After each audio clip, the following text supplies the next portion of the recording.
Please, may I have your attention? Please, por favor, señor. Uno más. S'il vous plaît. Chevrolet. Oh, Chevrolet. Yeah. Where's Mary? We lost Mary. Okay, is Mary over there? No, Mary's not here yet. Okay, waiting for Mary. Welcome everyone to the 10th anniversary of Awefulfest 2017.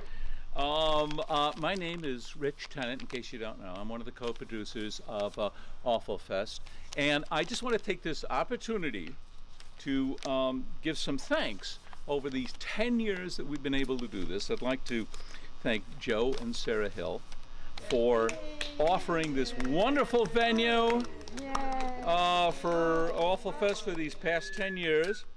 This has been a wonderful gathering place for us to be here. They've offered us a great hospitality, and they've created a wonderful environment and atmosphere for happy union, where we've we can leave the cares and worries of daily life, daily adult life behind, and live the carefree days of our youth through these wonderful old movies. So I want to give a toast.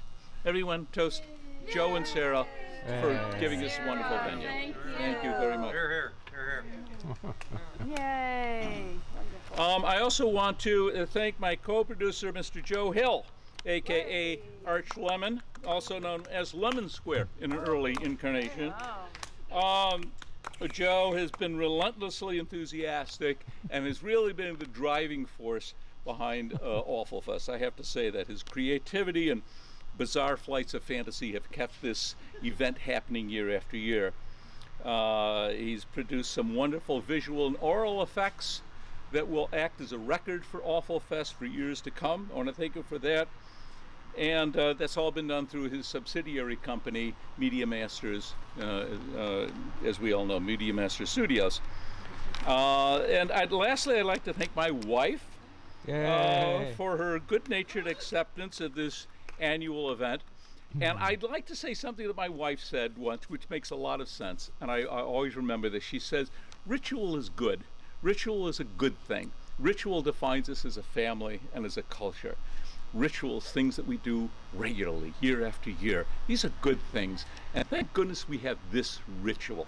So I want to thank her for reminding me of that, and also for pushing us to show more bizarre and disturbing films.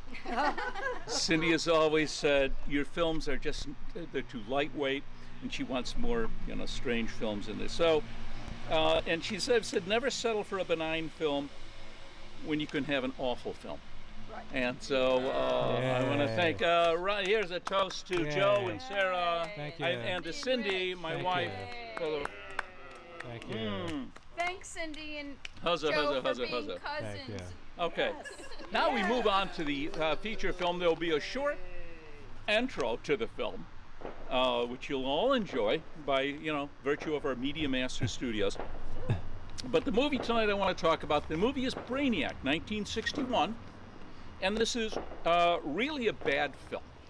It stars Abel Salazar, who might look familiar to some of you. You kind of recognized him. He looked familiar to me. And I'd just like to give you some quotes from reviews of the Brainiac that I've been able to cull from various sources. Here's one from the website Mexploitation Cinema. I like that.